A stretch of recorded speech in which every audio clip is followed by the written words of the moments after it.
What's up, people of YouTube? F-Man Critic here, and 15 years ago, there was a movie that was the very first movie of Illuminations. Basically, it made its very first masterpiece, Despicable Me. Then 3 years later, it made a sequel, Despicable Me 2. And then 2 years after that, it got a prequel movie called The Minions. Basically tells you the story. How did Gru, the bald, evil genius, has turned good guy because he's a father now, befriended the Minions? Well, this movie and this movie tells you that. But first, we'll focus on the first movie for now.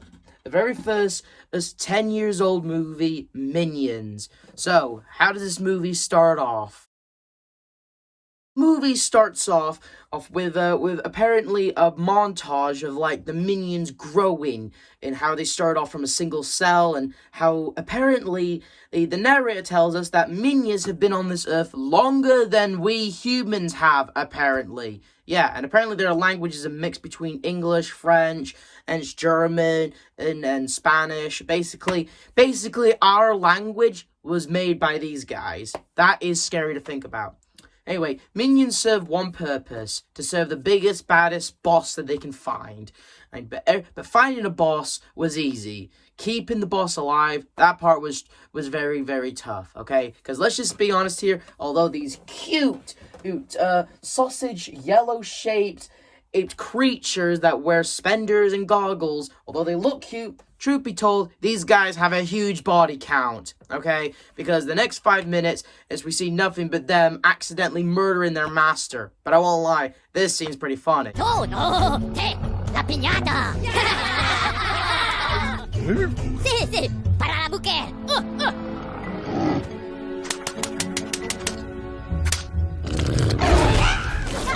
Wait, how do they know what a piñata is if that hasn't been invented yet? Anyway, they go through master to master. They end up accidentally axing them off. And then they serve Napoleon, accidentally kill Napoleon, and they end up in an ice cave. And I'm just going to straight up say it. If the Minions were around during World War II, Hitler would have had a chance. I'm just saying. Alright? Anyway, so they spend years in an ice cave. At first they're happy, because they have their freedom. They're free to do whatever they want. But they grow empty. And if without a master, they would perish. How? These things are apparently immortal. Like, they're not reproducing. And these guys have been around for years and years. So it's clear that these guys, they don't need, they're not going to die. Okay? Trust me, Illumination's trust me, they're not done milking this franchise dry. And even if it is dry, they're never going to stop milking it. Anyways, but one of the Minions, Kevin, his goal was to leave the cave and search a master with some volunteers. First Bob, and then Stuart. They travel the earth trying to search the biggest boss. And at some points, they end up in New York, and they get this really, really funny scene where Stuart hallucinates Bob and Kevin as bananas, and then Bob sucks Kevin's head like that. Like, what the fuck? That part was pretty damn funny. Anyway, they end up in New York, and they end up finding their suspenders. And why did their goggles change? No, seriously, when they left the cave, their goggles were like golden, and now they're silver. Like, how did that happen? We never see them change their goggles. Whatever. They end up in a store that apparently doesn't have security overnight, and they watch a show called The Dating Show, where apparently there's this lady who's going to end up getting a date with one of 3 men, which are also called Kevin, Bob, and Stuart. But the channel loses its signal, and they end up getting the villain channel. How the hell do people, I'm just saying, if a Minion was able to get that channel, which apparently is a channel full of villains, how did, let's say a random person who's not a villain, and, how did they not get it or told the police, Anyway, they advertised the whole Villain Con happening, and I'm just gonna say, wouldn't Villain Con, attract, every cop on the planet because of how many, villains that are serving there? And apparently, the baddest of all the villains, Scarlet Overkill. The Minions, they go to Orlando, Florida, they hitch a ride with this very jolly, very nice family, who apparently are criminals themselves. yeah, despite this family being very jolly, very kind, and very decent, it's an upper middle class family, they're apparently bank robbers and stuff, and they're off to Villain Con as well. What a coincidence, huh? Anyway, they end up in Orlando, Florida. Get it? Because that's where Universal Studios is. And they end up at Villain Con, where we get introduced to Groot in the background and getting his freeze ray from Dr. Nefario, and they end up watching the performance from Scarlet. And apparently Scarlet, she's all like, hey, I'm looking for a new henchman. If anyone wants to take this ruby from my hand, please do. And of course the minions get involved, but they don't know what they got themselves into. But they ended up getting the job anyway. They quickly befriend Scarlet. She takes them, and apparently Kevin calls them. Wait, the minions in the ice cave have a working phone? Anyway, they manage to find a new boss, which is a Yeti. But like always, they end up killing the Yeti, and they end up deciding to go to England. And we get introduced to Scarlet's husband, Herb, who I honestly kind of like. I'm not gonna lie, I like this guy. He's pretty cool. And, apparently Scarlet's whole end goal is that she's a fan of Queen Elizabeth II. And something tells me the filmmakers also are a fan of Queen Elizabeth. Because we'll get to that later.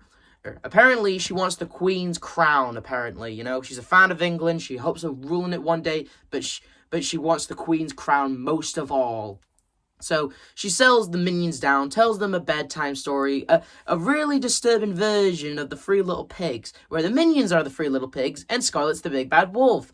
And apparently, we get a little bit about Scarlet's backstory. Apparently, she was penniless, she was poor, she was bullied, abandoned. So I'm guessing since Scarlet was an orphan, and apparently she's apparently a broken woman, and she believes that despite what she's accomplished, she thinks that getting the Queen's crown will accomplish that little dream that she's had when she was a little kid. Good on you for keep believing in that dream, Scarlet. Anyway, she told the minions that if they don't own to get the crown, she'll kill them. In a very sweet way. Wow, Scarlet Overkill sounds like a real sweetheart. Anyway, they managed to make it to the tower in London, and they managed to make it through security by using Herb's equipment, and they managed to almost get the crown through some silly minion shenanigans. And this is what I have to say about the Queen. Like, I gotta say, the filmmakers must have been a real fan of the Queen, because in this movie, the Queen's a total badass, I won't lie. Gentlemen, do not steal ladies' crowns! Gasp. Like, I'm just gonna say it. I love what they did with Queen Elizabeth in this movie. She's a total badass. She kicked ass in this movie, okay? Anyway, they managed to almost get the crown, but, they're thwarted by cops, and Bob, he pulls the sword out of the stone, and apparently since he's pulled the sword out of the stone, ripping off King Arthur, he's now King of England. Scarlet watches the news, thinking that they betrayed her, and King Bob is now ruling the Buckingham Palace and all of England. And apparently, according to the film, he ruled with an iron fist for about exactly 8 hours. And then, they're having fun, and we get this really disturbing scene where we see a minion wearing a bathing suit about to go into a hot tub.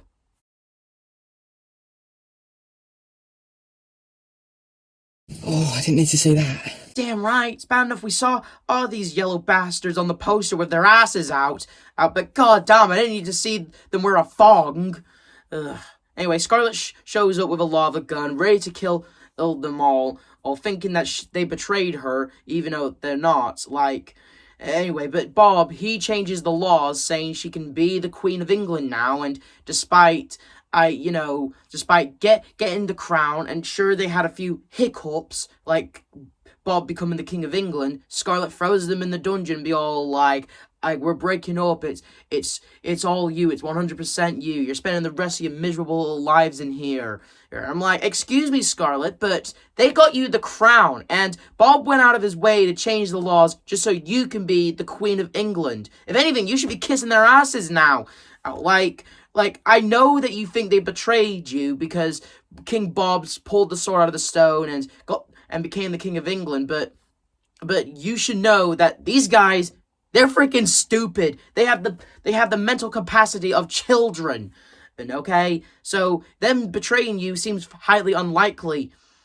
all I'm saying is just through a very series of misunderstandings and her and Scarlet being a broken woman and who just. All I'm saying is Scarlet, she should have really not jumped to conclusions on this, okay? Anyway, Herb is the dungeon master, and I'm just saying, we get more of her being the best character in this movie. Doesn't matter! This is torture! Yeah, Herb's all like, stop it, this isn't fun, this is torture, but he apparently tags along with them. You know, he disguises himself, calls himself Blur, instead of just calling by his real name, and then he leaves them. Anyway, the minions get out and goes to the sewers. They try to find Scarlet to try to apologize to her, but going through some goofy shenanigans, they accidentally almost killed her, and then Scarlet thinks they try to kill her, and more misunderstanding and shenanigans, and it's no longer a coronation, it's now an execution. Bob, Stuart, and Kevin, they run for their lives, despite them being immortal, and not to mention that they get separated from the group of villains. And again, I know that Scarlet's now the Queen of England now, or at least she was going to be the queen, but having all the villains at her coronation, again, doesn't that attract, like, every cop on the planet? Like, seriously, do the police not exist in this world? Well, apparently they do, but they're too focused on drinking tea. Whatever. And, you know, Kevin, he finds Queen Elizabeth once again, being a total badass. No, what about this one? Why did the Queen go to the dentist to get her teeth crowned? He knows about all the shit that's going on because of what was going on the telly. And, you know, Scarlet, she knows that Kevin's watching, and she says that she's got Bob and Stuart, and she'll kill them if she doesn't show up by dawn. Anyway, Kevin, he takes actions, and he goes to her castle. Oh yeah, I forgot to mention, actually, since Scarlet is supposed to be the baddest villain of her time right now, since she has a castle in England that has her logo and everything on it, how the hell is that not raised an eyebrow with any police, since, again, she's the greatest villain of the time, right? So how did that not attract any police, and she literally has a castle that has S all over it, you know? What, do they just think it's a different company or something? Whatever. So, anyway, Kevin tries to prepare, but the equipment makes him too heavy, and the villains end up trying to kill him, but he ends up going in this machine that was brought up earlier that makes Kevin into a giant. What does Kevin have to say after being, you know, turned into a titan? Hello. So Kevin is now a giant, and he goes to confront Scarlet and get his friends back, and, well, he ends up doing that, and Scarlet, she uses her nuclear suit to attack Kevin, and the rest of the minions show up, and Kevin, he tries to thwart off Scarlet while protecting his tribe, and, well, there's just this fucking scene that just, like... You can thank Kevin for what I'm about to do to you!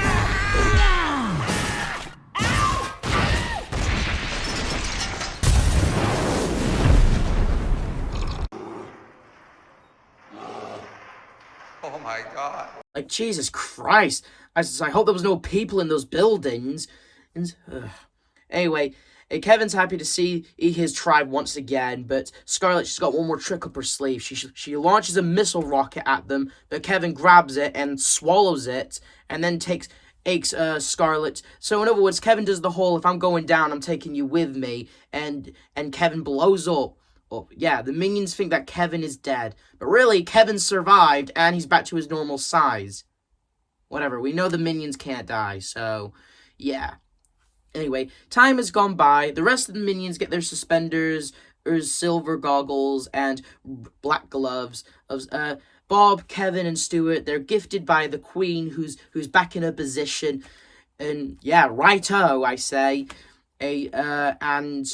And she basically gives Bob a crown for his teddy bear, Tim, and she gives Stuart a snow globe, but gives him a guitar because it was part of a joke. But Stuart accidentally breaks it because he was rocking out on a guitar solo. Oh, but he gets the snow globe, and Kevin, he gets knighted. All the minions are happy. Kevin was happy, but there was still something missing. But enough about that. The Queen's crown's gone missing. Apparently, Scarlet and Herb survived, and they took in the crown again. But she got thwarted by Child Groot, and the minions see him, and, you know, Scarlet on the verge of tears, you know, Bob comes back, and despite what Scarlet put Bob and his friends through, she decided to give Scarlet the crown that was for his teddy bear. Aw, that's really sweet.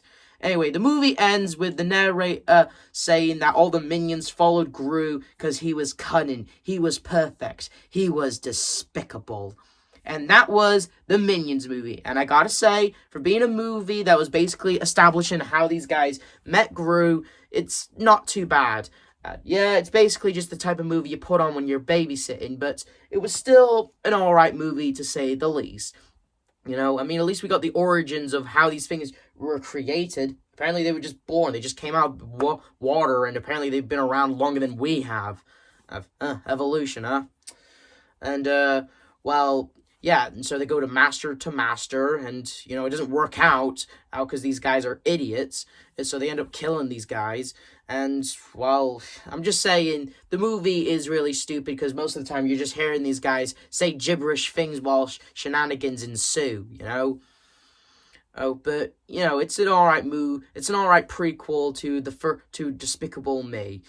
Anyway, on to the sequel, Minions, The Rise of Gru. Minions: The Rise of Gru. It took 6 years for it to come out, which is kind of funny considering the fact that the movie, by the way, takes 8 years after the first Minions movie. Yeah, I'm not kidding. And, like, it was made clear that the first movie took place in the late 60s, and now it's mid-70s. 8 years. Like, what the hell? And Gru, he hasn't aged at all from in between movies, and I'm like, what the hell? Oh, like, just, like, seriously, like, what the hell's up with that? Yeah, but wait, the whole time continuity stuff, more of it gets more frustrating as the franchise goes on, but we'll get to those when we get to those. Anyway, but surprisingly, this movie, honestly, is kind of better than the first one. Yeah, despite the time continuity and you know, it's actually not bad. We get introduced to the villains of the movie. I guess since Scarlet Overkill got taken away, I'm guessing these two became the new head honcho villains. The Vicious Six, you know, led by an old man, but very wise and knows his stuff, Wild Knuckles. Well, they get the map to a place called the Zodiac Stone, where Wild Knuckles has to find it, but at the same time dealing with rejected McDonald toys. Ways to get it. He gets it, but his team betrays him. And say, hey, we're villains. We don't do loyalty or whatever, you know? And I'm like, hey, he assembled your crew. If it wasn't for him, he would never have, like, got you guys together. And he said that later in the movie. So show a little respect to him at least. Anyway, after being betrayed by his team, we get this pretty cool intro that does look very promising, I won't lie. And title card. Minions: The Rise of Gru, and anyway, we get introduced to Gru's school, and it's Korea's Day. You know, the teacher's asking all of her students, and I won't lie, this is pretty funny. Oh, Bradley. I want to be a teacher. No, you do not. Yeah, listen to your teacher, kid. You don't. Anyway, Gru says to his class he wants to be a supervillain. And anyway, end of the day, he gets picked up by Kevin, Bob, and Stuart, dressed up as his relatives, and they have some fun, you know, basically breaking rules at arcade, and sneaking into a movie theater, placing a stink bomb to watch Jaws, and doing this thing that basically shows us what, basically a really cool callback to the first movie. Cheese race! Cheese race! Cheese race! Don't cheese me, bro. So, after having a little montage of Gru being an evil kid, or in this case, evil brat, Gru gets an invitation in the mail about his vicious six, about where to show up, and the time, and the thing he should say is, "You're no good." So he goes back home, and, you know, he sees his lair, and, you know, and basically he drops the bomb about like later on he admits that the minions showed up at his doorstep for for answering at his wanted ad. In the last movie that the minions saw him and declared he's the biggest bad, and they want him to be their boss. Like seriously, like, I know it's been 6 years since the last one, but come on, know your timing and know the continuity right, okay? So Gru hires them because the minions guilt trip him, and so that's how it is. And we get introduced to a new minion named Otto. Like Bob, he was created just for this movie, you know? Oh, and so Gru, he goes to this record place, and he meets Dr. Nefario, even though didn't he meet him at VillainCon? And Nefario gives him this new equipment called Sticky Fingers, or Magic Hand, or Magic Goo or something, I don't know. He's still working on the name. And he said, if you ever become evil and famous, you'll know I'm the first one to give you your inventions. Yeah, you did, in the first one, with the freeze ray. Like, seriously, Gru doesn't even use the freeze ray in this movie, actually. He doesn't even have it. Even though, despite him having it in the first movie. Like, what the hell? Anyway, he gets to a secret lair, and he gets introduced to the Vicious Six. We find out that Gru's 11 years old, even though he looks pretty much the freaking same how he did in the last movie. And this movie takes place 8 years after the first one. And the Vicious Six, since he's a child, they just they reject him, and they're all like, do something to make us impressed, and maybe we'll consider. So he steals the stone, runs away. He gives the stone to the minion Otto, and Otto loses it, trades it for a pet rock. And when Gru finds out, he's pissed off and fires all the minions, and he tries to go find it, but he ends up getting kidnapped by who? By Wild Nux. Apparently, Wild Nux survived the fall, and apparently, like he does this whole thing where he's threatening Gru's life for ransom, and we get this funny line, and at the same time, dark line from Gru. Call home! It's ransom time. No, no, no! My mom will probably pay you to keep me! Good one. Call! So basically, Gru is kidnapped, and the minions have to not only find him, but also find the stone again. So, because to remind you, this is a Minions movie. So, in other words, after when the minions find out Gru is in San Francisco, and the Zodiac Stone is with this the birthday boy's cool uncle. Otto decides to go chase after the uncle, while Kevin, Bob, and Stuart go try and find Gru in San Francisco. Oh, and again, to remind you that this is just a Minions movie to shut up your kids for an hour and a half, the Minions basically hijack a plane and go all crazy on it. Basically, no, I'm better than this. So basically, they just do some wacky shenanigans. And they find Wild Nux's house, because considering the fact that, again, like Scarlet Overkill, he has a giant-ass house that shows you a villain lives here, and no cops go answering at his door. Like, seriously, like, what the hell? Oh, I mean, I guess since it's his property, I guess I don't know, just... Anyway, the minions, they get beaten up by Wild Nux's henchmen, and then a chiropractor, a person, I don't know, I forgot what they're called, people who put needles in you for, don't know the name, I forgot the name, but whatever, she sees them getting beaten up, and since she did the right thing to help them out, and the minions think that they have no chance with the goons, and again, since this is a Minions movie, they ask her to train them to learn Kung Fu. She says no, but the minions be acting all adorable. They convince. Mini boss, per favor.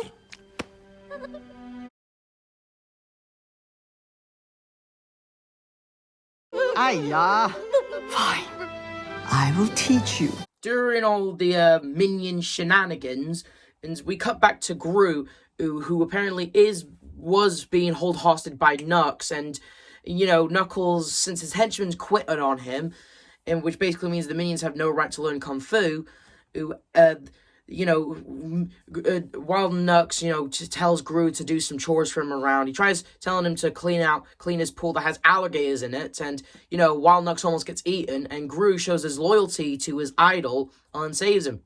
Wild Nux is blown away at the fact that he had the opportunity to run away, go back home, but instead he saved him. And, Wild Nux is kind of impressed. And so they do this whole... So, throughout the movie, Gru and Wild Nux, they have sort of like a like a grandfather and grandson relationship type deal, which I think is kind of sweet, I won't lie. Yeah, and so he takes him to the Bank of Evil, where we get introduced to basically Victor's father, and get this. Kids, I actually have a son of my own. Ugh, he looks weird. Oh, don't listen to him. Yeah, even though Vector was was in his 20s or 30s in the first movie, apparently Vector is around the same age as Gru in this movie. What the hell? I know they want to show you that this is a prequel to Despicable Me, but like, I'm pretty sure Vector was younger than Gru. Like, probably like a decade or 2 decades younger than him or something. Not around the same age. This would have been a better idea. You know, the bank teller being all like, you know, I hope to one day have a son and who'll one day, you know, do something, or, you know, basically does reference Vector, but doesn't actually show us Vector, you know? Like, that basically just destroys a few things. And Gru saying, oh, he looks pretty weird, despite what he's gonna do to him in the future. It doesn't, just because it's a joke, doesn't mean, like, I don't care if it was just used for a joke. It just kind of ruins a few things, you know? Oh, I can't properly say it because I forgot the words, but I'm like, still, they pretty much just effed up a few things with continuity and timing. And, anyway, Wild Nux causes a distraction where he's having a fake heart attack while Gru steals the Mona Lisa from the safe. If they get away, and, you know, during all the commotion, and there's a scene where the Vicious Six destroys Wild Nux's house, and then Gru and Wild Nux comes back, and they see their house as he sees his house as a total shit tip, and he gives up on Gru, just tells him to go home, and Gru, you know, he's walls and self-pity, third act breakup and all that. And anyway, he sees Otto. Oh yeah, I forgot to mention, Otto managed to find the bike dealer, befriend the bike dealer, and he gives him a ride, and, you know, I won't lie, the scene between Otto and the biker, you know, it was kind of cute and sweet, I won't lie. The way they part ways, the way they meet each other, it was actually kind of sweet, I won't lie. Anyway, Otto and Gru are reunited, but the Vicious Six find him, and the anti-villainly show up, but since it's Chinese New Year, the Soniac Stone activates, turning the Vicious Six, or in this case the Vicious Five, into the beasts from the stone. And, you know, they tie Gru up to a clock, planning to kill him. The minions show up, learning their kung fu skills, and, you know, Wild Nux shows up, has a bone to pick with the Vicious Six, saying, you know, they can betray him, they can destroy his house, but leave the kid alone. Anyway, the monsters, now I'm just gonna call them that. They turn Kevin, Bob, and Stuart into animals because, you know, toys. And, you know, basically they do the whole kung fu stuff, and oh yeah, I forgot to mention, the lady who taught them kung fu had to show them their, like, inner beast or something, so that's what they do. Kevin, Bob, and Stuart in their new animal forms, they basically unlock their inner beast and kick the monsters as asses, and even Stuart threw a chicken, and he basically has, like, a minion chicken, or chicken minion. First of all, that's adorable, and second of all, how the hell did they not sell that as a toy? I'm not like I haven't checked it up, but I am surprised they have not made this thing into a plushie for kids, okay? Hey, despite what these movies are supposed to be for. Or anyway, Wild Nux, he's about to get the Soniac Stone off them, but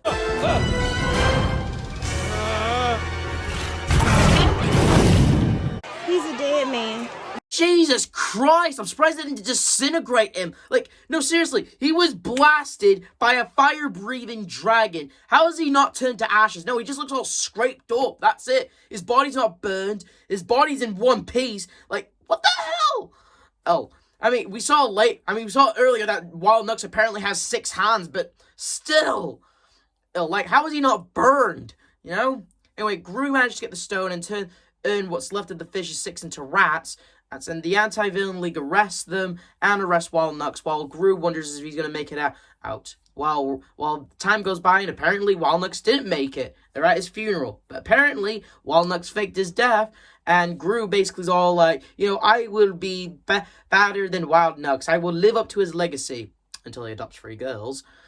And, you know, and at the end of the movie ends with Gru and Wild Nux driving off with the minions. You know, basically, I won't lie, it's kind of adorable scene, really. And the movie has a mid-credit scene about Gru meeting up with Dr. Nefario, and apparently, like, basically, Nefario, he's all like, I'm done working with villains, but Gru and the minions pull their adorable little face, and Dr.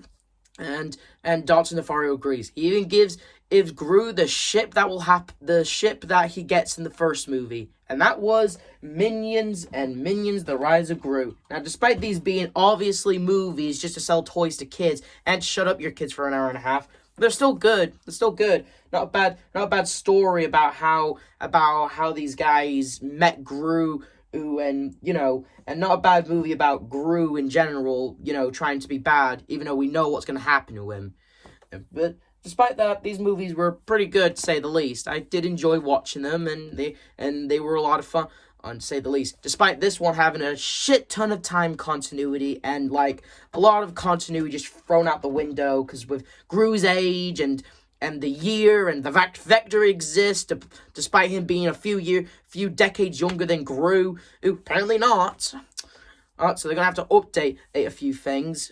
Despite the whole thing with this, the movie was pretty good. Hell, there was even this weird trend where dudes dressed up all fancy and went to go see the movie. Hey, I remember that. The Minions movie were very fun, and as we speak, there's a Minions 3 in the works. And I am, despite me being worried about it having some continuity issues, I am in a way looking forward to Minions 3. I can't say anything else. I did enjoy some of these movies, and I did enjoy the Minions, despite, they are fun to watch, even if they are just for kids. So this is the F-Man Critic telling you to like, subscribe, hit the notification. I'll see you guys next time. See ya!